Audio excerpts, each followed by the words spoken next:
Salut les gars, on est le 13 juillet 2026. Un trade que je n'ai pas pris sur le... Salut les gars, on est le 13 juillet 2026. Et un petit point sur ce début de semaine sur le Nasdaq. Donc toute la semaine, toute cette matinée, on a eu une belle baisse. On est resté sous la moyenne mobile M5. Tac, tac, tac. Donc moi, ce que je fais en règle générale, c'est que j'attends que le cours passe au-dessus de la moyenne mobile M5 et j'attends la première bougie qui va clôturer en dessous de la moyenne mobile M5. Donc là, c'est celle-ci qui va clôturer à 29 741,50. Donc toute cette zone ici, ça va être une zone d'achat parce que c'est anormal que le cours soit sous la moyenne mobile M5 alors qu'il a passé plusieurs heures au-dessus de la moyenne mobile M5.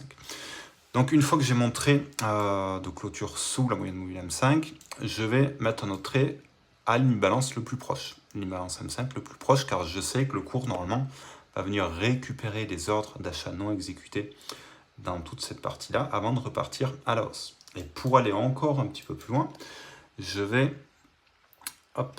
aller chercher le creux M5 le plus proche. Donc là, c'était ici 29 727,25 pour attendre que le cours vienne me chercher et reparte à la hausse. Là, ce qui s'est passé, c'est que le cours est venu à 735,25 alors que l'imbalance était à 734,75 et il a fait un joli up. Donc voilà, un setup qui n'a pas marché, on va dire, qui n'a pas été exécuté, même si on était quand même plutôt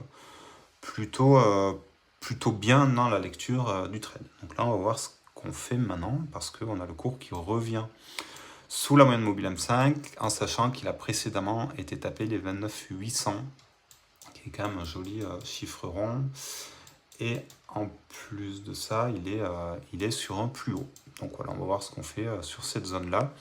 Et je pense qu'une de ces deux zones ici marcheront bien pour un rebond de 20 ou 30 points. Donc voilà, on va voir ce qui se passe. Merci à vous. Ciao.